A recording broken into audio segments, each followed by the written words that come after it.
Steelfur Speaks. As you probably know by now, I am Steelfur, aka Finbar, London-based Flesh and Blood and TCG player, and this is my podcast. We talk every 2 to 3 weeks about Flesh and Blood and other TCGs when I see them and I think they're interesting. I also spend some time writing. You can find chapter 4 of my Flesh and Blood fanfiction on wraithfables.com, spelt exactly as you'd imagine it. The last chapter featured the initial background story of Pierce, who is our second main character in the story. He grows up in Solana and undergoes a lot of the rituals and things that we know about from FAB lore involving people in Solana, and including joining the Solanian army as a mage and going off to fight various people in the name of Sol, their god, which ties us in very nicely, quite conveniently, because I didn't know this was going to get announced, to the next Flesh and Blood set, Dusk to Dawn. We have this amazing stained glass art, which I am in love with all of the 8 heralds of Sol. So the heralds, both we've seen already in the game, and the angels we're going to see coming up, the various iterations of them. Also, spoiler, in the bottom left-hand corner, you have Oldhim, Briar, and Lexi just chilling out, so that's kind of a little Easter egg there, which is quite nice. I'm super excited about Dusk to Dawn, not just because of great art for Prism. I'm excited about the fact that this is the first time we're seeing living legend heroes being brought back into the game, which is a chance to revisit the design of those heroes and find out what LSS is capable of in terms of hero existing with this ability, this pool of cards. Do they just reprint a weaker version of that hero, boring but kind of safe design wise, or do they reprint something different that somehow manages to also make use of those cards, right? That's where things get interesting. So will we see, a Prism that just makes a Spectral Shield by banishing a card from Sol and just has a different weapon? Or will we see, something that is actually a play on that? Or will we see something completely different that uses her card pool in a different way? Or will she be getting sufficient support in Dusk Till Dawn that she can have a completely different ability and she won't rely on the old cards as much at all? That's really interesting. There's also this idea that there is a different old Prism and young Prism, because the old Prism is called Awakener of Sol and the young Prism is called Advent of Thrones. Thrones are a caste of angel in the Bible, for those of you who don't have a theology degree. I do. So, she could be awakening the type of angel that thrones are, which assumedly is, we've got this spoiler of Belladonna down at the bottom. So assumedly awakening a load of these, and those are her main way of attacking in this set. And the weapon is somehow going to give go again to these and let her get these out and attack with them, right?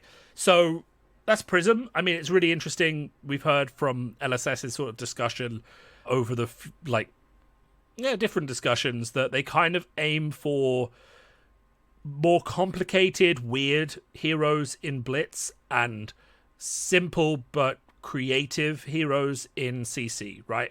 Which means that we can expect Prism Advent of Thrones to maybe have a bit of a wacky ability that works with angels, which is why she's only got 16 HP.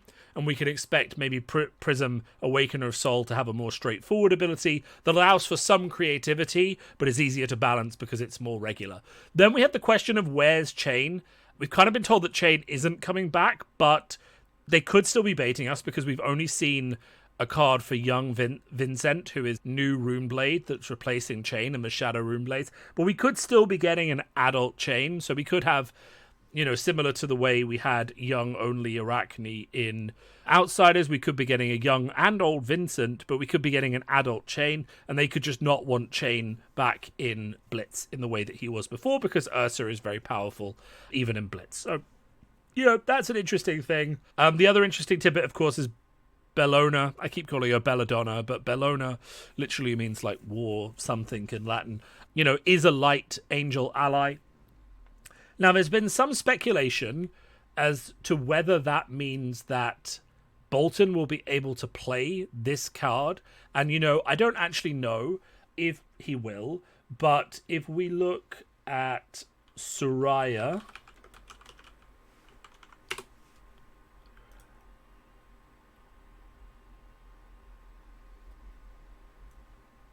We'll just bring up Soraya for you guys. You will see that on her ally side, she is Light Illusionist. So there is a very good chance that this will just be a Light Angel that Bolton could also summon, especially because this is also Bolton's patron herald. So it would make sense that he can be supported by that. I will say that another thing they might do, because Luminaris still isn't banned in Blitz, they may in fact have light on all of the angels' sides so that Luminaris doesn't turn them into or enable to them to attack or however else it might interact. It might just give them a distinction between things that buff illusionist attacks and things that buff light attacks by making these all light on the angel side at least, but maybe making them illusionist, light illusionist on the other side. There could be a decoupling of things that buff illusionist attacks and things that buff the angels. And then you might get specific things that buff allies, which could be a buff for Prism and the angels in that way. Also super excited that there is actually pre-releases for these supplemental sets. It's not exactly a pre-release for the supplemental set because it is a Monarch draft, and it is kind of a way to get through that surplus of Monarch product there is still around there. But it is also true what LSS have said, which is that a lot of players did not play the game when Monarch was originally released. I mean, if you chart the number of people on 90-day XP, it was 6,000 when Monarch came out, and then when we last had the numbers and they changed it so you can't track it anymore, it was 19,000. So the game has roughly just over tripled in size, like 3.1 times. So a lot of people, over a third of people currently playing FAB were not playing when Monarch was initially released. And maybe they have gone back and drafted it in retrospect, but that's a lot to assume. Having an officially sanctioned tournament where they can draft it is actually really, really good. So I'm quite excited for the fact that we're going back to Monarch. Monarch was great. I didn't get enough time to draft it personally because the pre-releases all happened during COVID. So I'm really happy to go back for Monarch. I think this is really great. And also I don't mind the idea that one of these sets that there is lots of out in the world is going to be refreshed for new and old players to make it more exciting, because I have a lot of cards sitting there in folders that are from Monarch, and I feel like it's an opportunity as well to revisit the design decisions that were made in that set and refresh certain heroes like Levia and give them a new lease on life and maybe more of a functional revisitation on design. As long as there's a significant gap between the supplemental set that supports Monarch, that supports a set like Monarch is being supported by Dusk Till Dawn, then it gives designers an opportunity to revisit the set with hindsight, right? With the hindsight of how those cards were actually played. We could potentially see a similar supplemental set for Tales of Aria heroes in about a year's time, because that will be 2 or 3 years since Tales of Aria was released. And let's face it, by the time that set comes out, most of the heroes from Tales of Aria are going to be living legend, right? Oldhim's almost gone in at least one of the formats. He's already gone in Blitz. He's doing well in CC. Briar's almost gone in CC. She's really, really close. Isn't gone in Blitz, but could potentially make her way there. Lexi, Icelander's gone, and she used a lot of elemental cards. So by the time that supplemental set for Tales of Aria comes out, we may see, new Icelander. We'll see new Oldhim, new Briar, new Lexi. I mean, why not just revisit all 4 of those heroes? We may see new Starvo, and that will be interesting. And I'm going to see that there. And one of the suggestions that I heard, which I thought was quite interesting for that set, is that there is no reason, based on the elemental system that Aria uses, that the classes that come out the other side have to be the same as the classes we have now in terms of the elemental pairings. So there's no reason. Ice is a bit weird because Icelanders, Ice has a lot more blues. The blues are disruptive. I don't and Earth and Lightning both reward attack actions, whereas Icelander rewards control. Things like Channel Thunderstep and Channel Mount Heroic both reward attack actions, whereas Channel Lake Frigid doesn't. So Icelander is a bit weird, so you couldn't really make her Lightning or Earth as easily. But there's no reason why Oldhim couldn't come out as an Ice Lightning or an Earth Ice sorry, he's already Earth Ice, an Earth Lightning hero, and Briar could change to be the Ice Lightning or the Ice Earth hero, and just rotate things around a bit and refresh the elements in new ways, give us new cards that enable those new playstyles, right? And that would completely change, because obviously you couldn't play the specializations for each of the heroes, though Blossoming Spellblade and Ice Storm have not had the great reception that Oak and Old has had, because in order to make me play a 3-card hand, you have to be giving me quite a lot, and they just don't deliver as much as Oak and Old does. And also, unfortunately, Oldhim has been better consistently in terms of the Earth Ice style of play than Lightning has been, than dual play has been in Briar, who needs consistency to be aggressive, and Lexi has even done away with Fuse, or used a lot less Fuse, because the Fuse arrows aren't necessarily as good as the non-Fuse arrows, and it's good to have a little bit of ice. So, the other specializations haven't been used that much, but they would have to get new specializations. But other than that, the cards would sort of just shift around nicely in an interesting way, So that might be something they might consider. We'll get our Tales of Aria supplemental set. That will help people dig into Tales of Aria draft again, assuming the game continues to grow at its current pace. In a year's time, the player base could be another 20 to 30, maybe 40% larger, and that in turn means that there's about half of the player base who haven't drafted Tales of Aria, who want to crack into the packs and get excited for the new heroes, as well as the Living Legend refresh. So that would be really good. So we could see that happen alongside the new supplemental sets we're going to get, the new draft set we're going to get, and that would be really exciting. Where are we? So that's kind of Dusk Till Dawn. I'll briefly touch on the what are they? The hand-drawn serialized cards, and just say that I have absolutely no problem with them. I'm not buying them. If I open one, I'm going to sell it because it'll be money. But I'm really happy that they're chucking something in there for collectors. It's going to give someone opening the set the fright of their life, and maybe pay them back a ton of the money they've invested in FAB. It's going to make opening the set a really fun experience. There's going to be a ton of reaction videos, people really engaged. Whoever gets them is going to feel amazing. I will say, the only thing I really have to say about them, and it is a little negative, but I feel like after Outsiders and the problems that have been happening since, really even Monarch, since it's on the top of our minds, Coalition, when you are adding 20 serialized cards to a set, becomes the single most important thing that you can do. It is so vital, and it is actually impossible for you not to just get this right. Okay? Even back as far as Monarch, Fableds were coming out, 2 in a box, 2 in a case. 2 in a case, somewhat okay, I guess. You can get lucky with a box, but it happens far too often, so you can kind of guess that something's a bit wrong with Collation. We've had the recent problem with Outsiders, which, to be fair, was a once-off and a very big mess-up from Cartamundi, and of course, probably broke some sort of SLA So an SLA, service level agreement, it's a contract term that basically says, I'll give you this level of service for the amount of money you're paying me, and it's very likely that Cartamundi broke some sort of quality assurance SLA that they had with LSS, and LSS might even have made some money back or got a discount off the next set or some other form of compensation for that kind of screw up.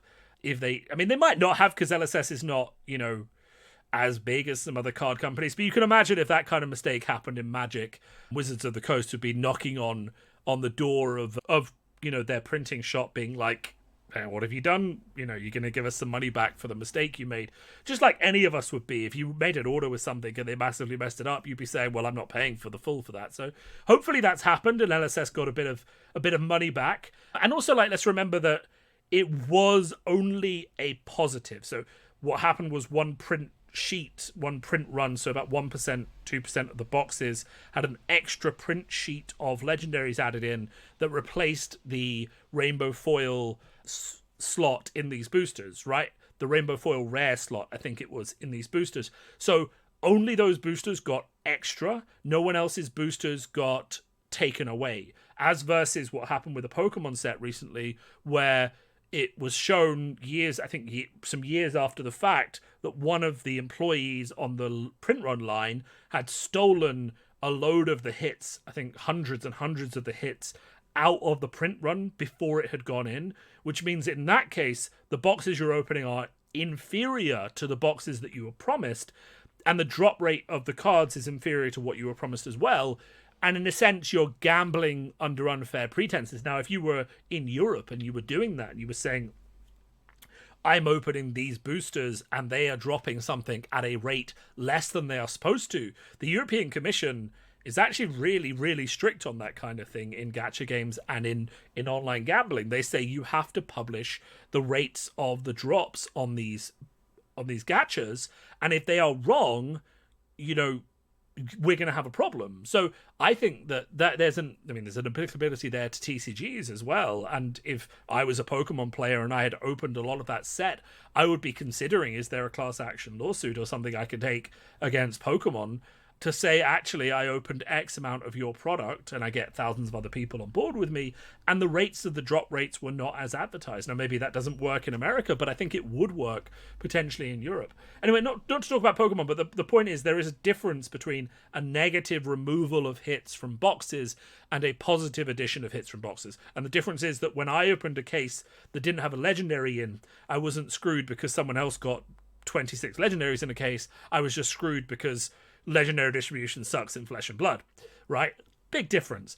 I really think LSS do need to work on their collation. I do think it should be reasonable to open a case and expect to get a legendary in that case. I've said that many times. It's just about softening the opening experience to go from feast or famine, where one person is opening 2 or 3 legendaries in a case and someone is opening 0. That bell curve needs to shrink, in my opinion, so that people are not punished for opening product and don't feel terrible when they open a product and all they get is, say, 4 cold foil commons and a load of majestics, a lot of which aren't worth money immediately, though for some reason, well, it's because they're very powerful. Outsiders majestics are holding their value, especially your premeditates and your codexes, which is good. They are overpriced, but it is good that they are holding value at a certain extent. Now, people need to open product and those codexes need to come out and they need to drop down in price to about 10, maybe 15 dollars, pounds each.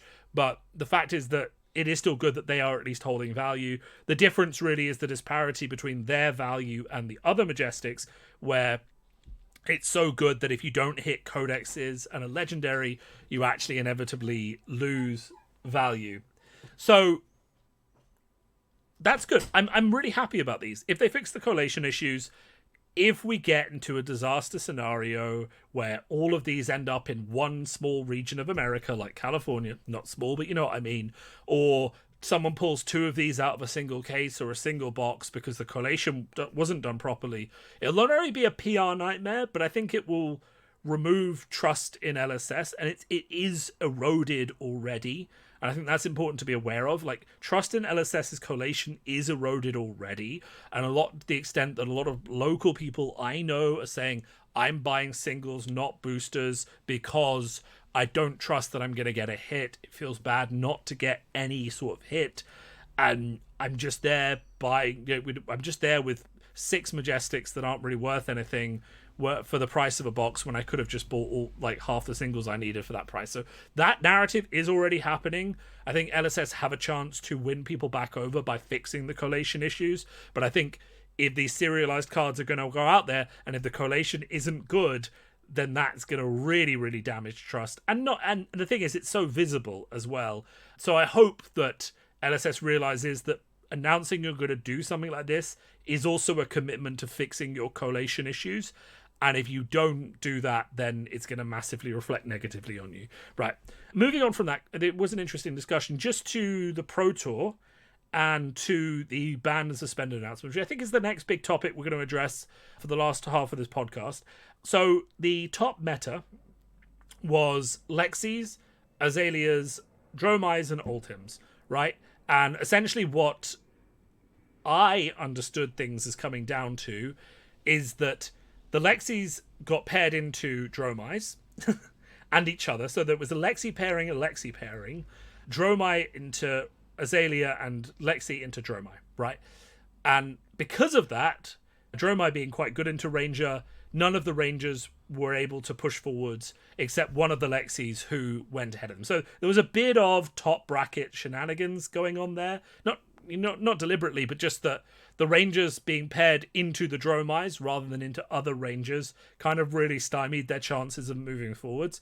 Whereas if we had seen a different top 8, I think we definitely would have seen Lexi pushing forward into the finals. I just think the way that it went was a bit rough on the Rangers. They all put up a good fight, but it was just like, what's the worst pairings that you could imagine in this top 8? And it's for the Dromais to all get paired into the Rangers, and for Oldhim to, basically all the Rangers get split up into their bad matchups, and then all of the people who have good matchups into Rangers all get to play a Ranger, right? That makes the top 4 drop down then to Dromai, Lexi, Oldhim, right, and then half of the Rangers, who should be more represented in the top cut themselves, are gone, right? So that's a bit of a weird one, but they all played really well, and then the final came down to the fact that, so the Dromai deck that's good into Oldhim is the slower deck, which is this one, and other variants of it, like the one played by Ian Zhang, who came 9th, I think, again. Damn it, Ian. Ian needs to stop coming 9th at Pro Tours. He keeps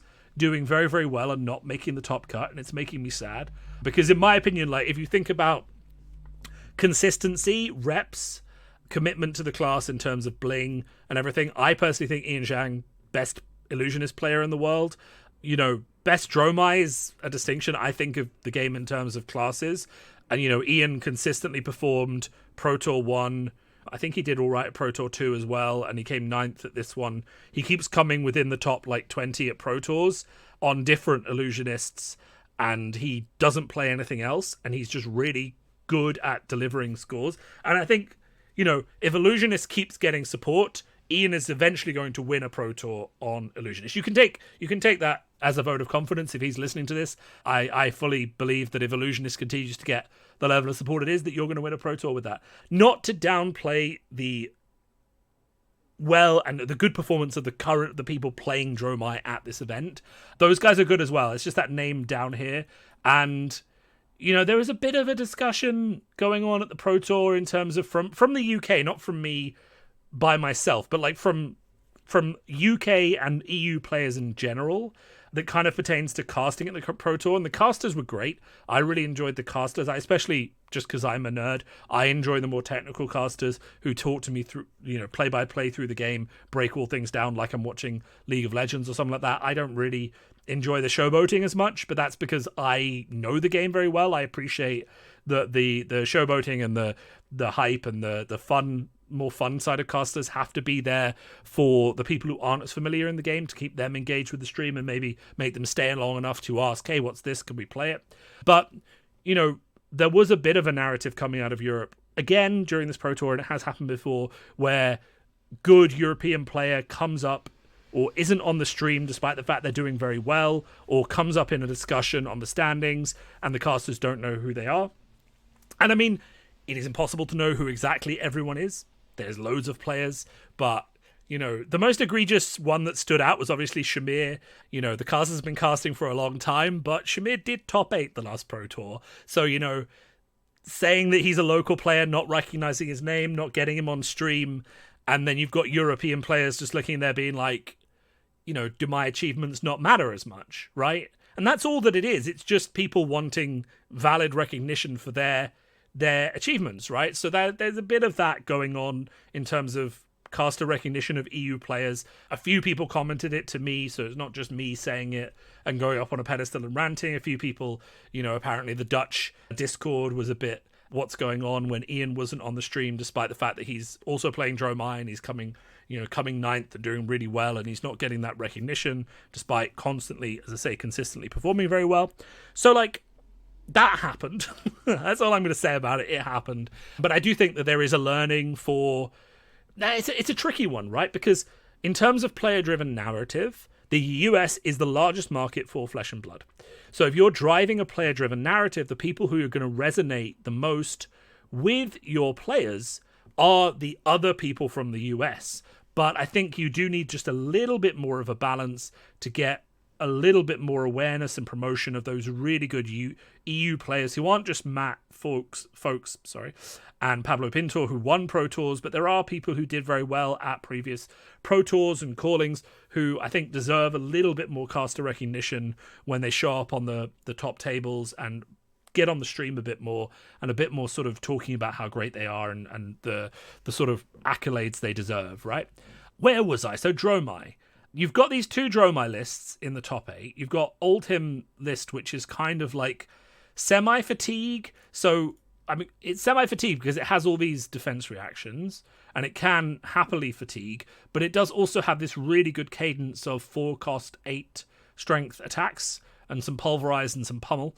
The 4 strength 8 attacks is as simple as it sounds. You're blocking, and then every 3 turns when you have a tunic counter, you're playing a red 4 cost, pitching a blue, and coming in for 8. And in that kind of fatigues people as much as blocking does, because they have to usually block with 2 or 3 cards and some equipment to deal with these 8 power attacks, which can really put pressure on their deck as well as blocking does. And it kind of makes it easier to fatigue them. You kind of aggressively fatigue them, which is quite interesting. Then you've got Mara Faris, who is on, we'll call it more aggressive Dromai, which I find, I think this aggressive Dromai list is great. It's great into the field. It's good into Lexi. It's great at putting pressure on people in Swiss. It's not my preferred playstyle. I opt more for the other version, which is the more control version, which basically tries to put big dragons into play and kind of use them for maximum efficiency, play Tome of Fiendal to regain health and get value that way. And I just really prefer that playstyle because it gives me more control over the game. But the aggressive list proved itself. I will say the aggressive list proved itself quite well against Rangers, but it's kind of the problem that Dromai has had since the start, which is that, and most decks have this to be fair, but Dromai especially, just because of how different the decks are, you can't really build a Dromai deck that's good into more aggressive decks and good into the control decks as well. So because of that, you can tech for Oldhim or you can tech for your Fires, your Lexis, your really aggressive decks. And so you make a choice. Mara made a choice for Swiss, and then it paid off because she faced a lot of Rangers on the way up, right? So she made a good choice, and then it paid off in terms of who she got paired against in Swiss. And then you have Juha coming in with the same sort of list, which is also quite good into Rangers. It's different ways of approaching the matchup, but it's slightly better into Oldhim. And Mara played very well, but if you look at the final, you can kind of see what happened there, where Michael versus, I think Michael played Juha, and they had to have a really, really long game because Juha's list is capable of winning the game if Michael makes a misstep.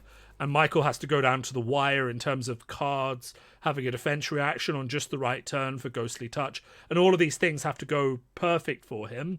Versus Michael into Mara, the more aggressive list, where he realizes that her hand, I think it was on turn 3 or 4, he realizes that her hands are mostly 2 blocks and just starts pounding her with the huge, 4 for 8s, the really big aggressive attacks.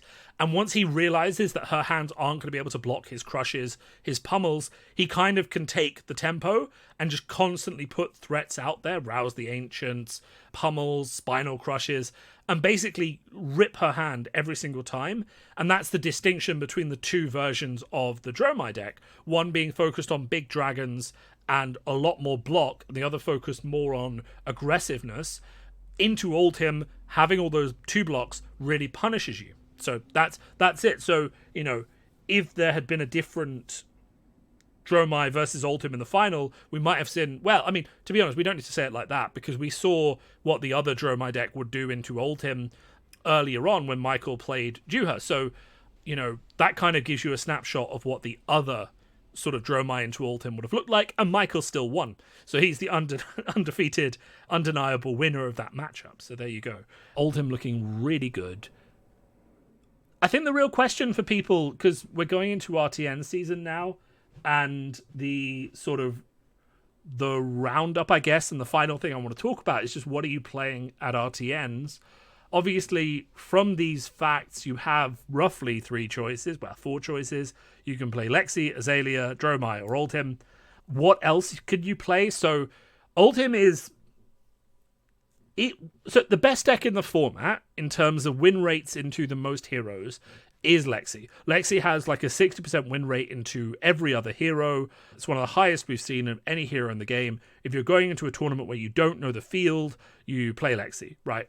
Hands down, it's the choice. If you're an Azalea fan, you can play Azalea. She does quite well these days. If you know that lots of people are going to play Lexi, you can play Oldhim or Dromai. If you know that lots of people are going to be playing Oldhim to counter Lexi, you can play Dromai. Some people have been talking about Azuri. Azuri is really good into, well, she's good into Lexi, right? To that extent. But she's not as good into Oldhim and Dromai, which means you kind of have to figure out what the field's going to look like. I will say that, like, one of the things that gives me a lot of confidence for this meta is that, okay, a lot of the good players were still playing, but if you look at the calling, you do start to see some other choices, like Viserai and Dash coming through, which kind of gives a bit of hope to those people who are, you know, keen for these other heroes to be good, that there is a window for good players to win on these other choices. And that kind of brings us to the banned and suspended list, because there were no changes made to Classic Constructed. I mean, Blitz is... We could talk about Drone of Brutality. I might address it slightly. I'm just confused by it, to be honest. But Classic Constructed, no changes. And genuinely, I don't think that's a mistake. I think we had a very diverse meta with very solid counters going, you know, each way. Lexi feels kind of overpowered, but not in a way that isn't countered by other decks, which means that Lexi representation might fall off a bit as people counter her, and then people can start playing the counter to the counter, and you have a healthy meta. We're also in a situation where LSS must be waiting for some heroes to Living Legend, right? And they don't want to ban them before they get there. Look at Briar, just kind of sitting there, 40 points to go. Look at Oldhim, got 210 points, only needs 120 more. And if you're sitting there thinking, what's healthier for my game? An aggressive ban list, or I've got a good meta, why don't we let it go and see, is Oldhim going to win enough RTNs to Living Legend? That might be good. I don't want to nerf Lexi because that makes people feel bad because she's only got 238 points. Maybe she deserves a season in RTN where she's winning lots of games and people have to tech against her. Maybe it's time that Ranger is the deck that everyone fears in the format, right, for a while. That's fine. And maybe, you know, Oldhim come out to counter her and suddenly we have Oldhim's taking some names and Oldhim gets Living Legend, right? So if you're sitting there in LSS, no changes makes absolutely the most sense.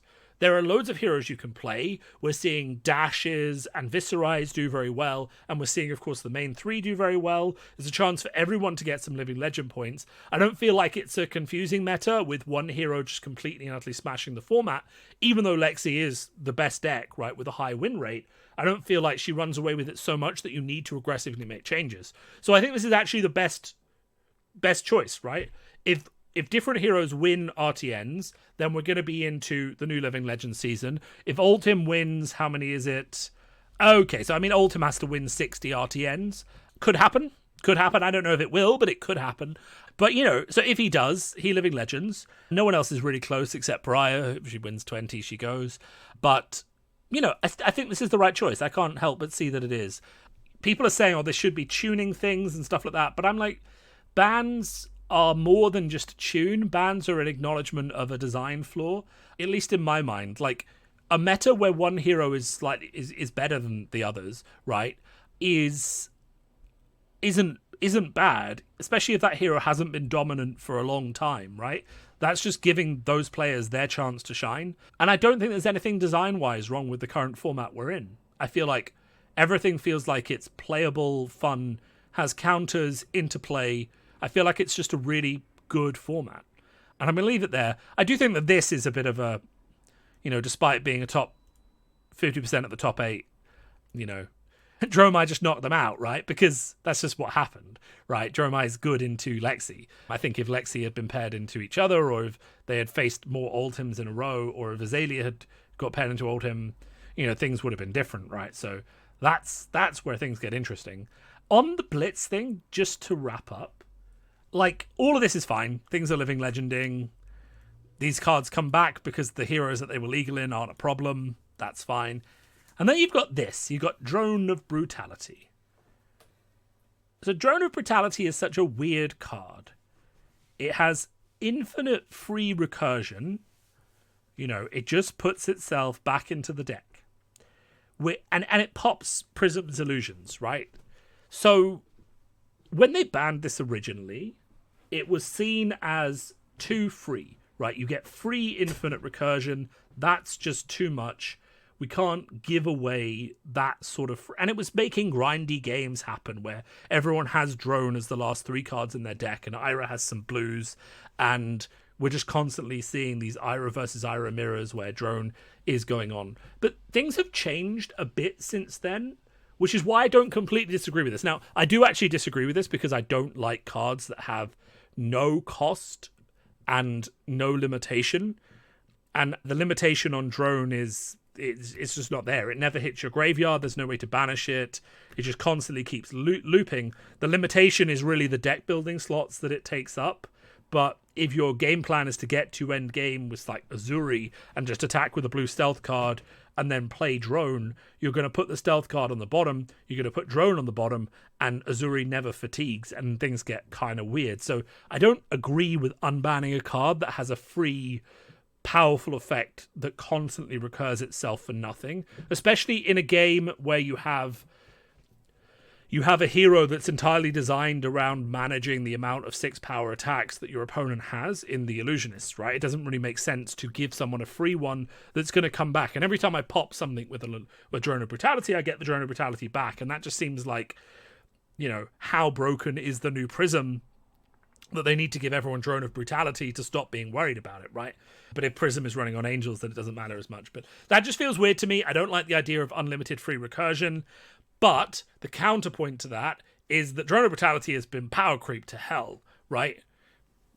Like, there's no other way to say it. Like, it was power creeped in Arcane Rising by Command and Conquer. We've now had, Down and Dirty? That's free. You can play it from Arsenal for 2 block. Store your poppers away.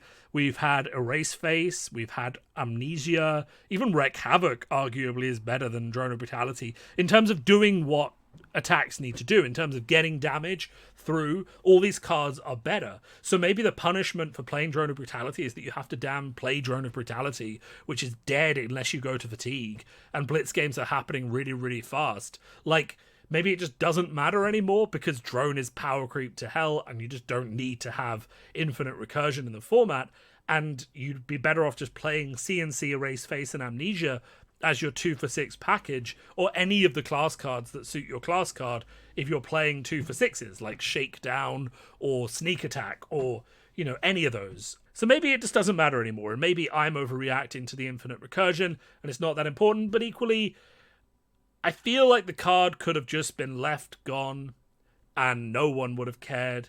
Especially because, now let's remember, they did actually remove Drone of Brutality from the print run. Right? So it was in alpha. Not a lot of alpha was printed. It was in the first wave or 2 waves of W2R Unlimited, and then it was cut before the largest wave, the Japanese wave, was printed.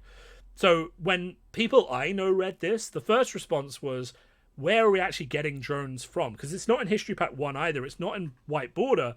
How many drones are there? And if we looked at actual prices, we look at TCG Player. Let's see whether I'm backed up on this. But if we look at TCG Player and Card Market, we love both of these. Card Market's just European. And we look for Drone of Brutality, Flesh and Blood TCG. Okay, we see a red rare from an out-of-print set currently selling for $3 each. So a playset of this rare will cost you, well, I mean, according to this is shipping to the United Kingdom, isn't it? Let's just ship to United States. Can't spell today. Been doing too much writing. Right. We ship to United States. Okay, so I can buy a playset for $9. That seems to be too much for a rare, but it's not actually that much. Am I human? Yes. I think I am human. Therefore, I am human. Yes. Anyway, we're going to go with that. Drone of Brutality, most popular bestseller on card market, and the red's going for £2.50. So for £7, you can get a playset of these. How many are available? That's the other question. 61. So there's 61. Some of them have 20 or 30k. So there's probably like 120, maybe 200 copies live. There's a lot more players now. There's a lot more players when this is printed. Like, it doesn't necessarily make sense to have this card come back. And, you know, it doesn't make sense either to reprint this later on because it's not something that should be reprinted. Like, can you imagine Drone of Brutality coming back into the game in a draft set? No. Do you want a slot in Dusk to Dawn taken up by this card? No. Like, so I just don't think it needed to come back. I think if you go so far as to commit to banning a card and removing it from the print run of your sets, it just has to stay banned. I don't think you can bring it back. I don't think your nostalgia outweighs the fact that it just wasn't available for the majority of people. And I don't think necessarily the logic behind banning it changed that much. Yeah. Anyway, that's all I'm going to say about that. I disagree with it for the printing reason and for the fact that I don't like infinite recursion. I don't think it's going to be a problem. Like, as they say, the power level of Blitz has increased, so it's not a problem. And it's not in CC. In CC, it would genuinely be a problem, because if you think Ultim versus Dromai is bad now, think Ultim versus Dromai where I have infinite poppers. Things get drastically different. Anyway, that's what we're going to be. We're going to wrap things up there. As always, if you've listened this far, thank you for listening. You are one of my fans. I know that you don't get videos on a set schedule, and I know sometimes that can be frustrating, but I hope you still enjoy my analysis and my thoughts on the game. I also know that I haven't gone to that many events this year, but I am very much focused on European-only events at the moment, just due to saving money and the current cost of living and those kind of things. So you will see me at events if you're in Europe, if you're in the UK. I look forward to running into you. I have stickers now that I'm giving out to people at events. Do I have them here? Oh, I do have them here. I wonder if I can show them on camera. Yeah, I have these lovely Steelfur Speaks stickers, which I'm testing out. So if you see me at an event and I have those, feel free to grab one. They're kind of cool, to be honest. I think they're kind of cool. And I also have a t-shirt now that has that same bear on the front, which I might be making available to other people if people are really keen. But for now, it's just something I've got. And that's it, really. I mean, I'm spending a decent chunk of time. I do think about what videos to make, and I do like putting them out. I have another spreadsheety video about print runs in the works, because I do forecasting for a living. So forecasting print runs based on the available data given to us in the Collectors Center. Collectors Week update is happening. I just want to have a look at the models and make sure they're, we'll say, considering everything. But, you know, the rough idea is that if the print run is accurately being predicted based on the, which it should be. So we break down the logic as kind of a preview for the next video. If you look at the 90-day player XP growth, you will see an under 1% growth for every supplemental set and a 20% growth in 90-day XP players for every draft set. Right, so that's assuming that every time we release a draft set with a decent break in between them, there is a 20% growth in the number of people actively playing Flesh and Blood. Right, now, if you are thinking about making a TCG and you're thinking about how much of a product you have to print, or if you're making any product and you're thinking about how much of a product you have to print, the amount you have to print is equal to the number of players you have. So if you correctly predicted the trend that the amount of players was going to increase 20% for every draft set you release, so that's Tales of Aria 20%, Uprising 20%, Outsiders 20%, right? If you correctly predict that trend, then you're going to print 20% more of your product every time a draft set comes out, and supplemental sets are going to stay roughly stable. Now, based on that, you can extrapolate print runs, which I have done. I will show it to you guys at some point. I know people are keen for that. I don't want to get in trouble with LSS, but I'm not wildly speculating. I'm not talking about behind-the-scenes dealings or anything like that, or palettes or things I know, or trying to make stuff up. I have a fully transparent thing where I'll take their public numbers and I'll do some speculation based on that and based on percentage increases. Nice and safe, open for debate, never, like, not going to be confirmed. I'm not going to tell you it's the truth. I'm going to tell you it's speculation. And the other thing, of course, is I've had about 250 visits to my fanfic website. I'm coming up on chapter 5 now. I'm really excited about chapter 5. It's got like a real battle scene and things like that in, with demons and the Solanian army, and I think that's really going to be quite fun to write, as well as sort of how it goes. No spoilers. You know, just to say, if you are listening to this and you haven't read it, please do. If you have read it and you haven't if you hated it, please let me know, because, if I'm wasting my time, I would like to hear that from people who like me enough to listen to my voice for 50 minutes. If you liked it and you like where it's going, or you have suggestions, do get in touch, because as they always say, if 100 people read something, you might get one review. And of course, hearing that it's going well, similarly to this channel, hearing that it's going well gives me motivation to continue working for you all to provide you with content that you find interesting. And that's where we're going to leave it for now. Thank you all for listening. As always, I've been Steelfur. This was an episode of Steelfur Speaks. I'll talk to you all soon.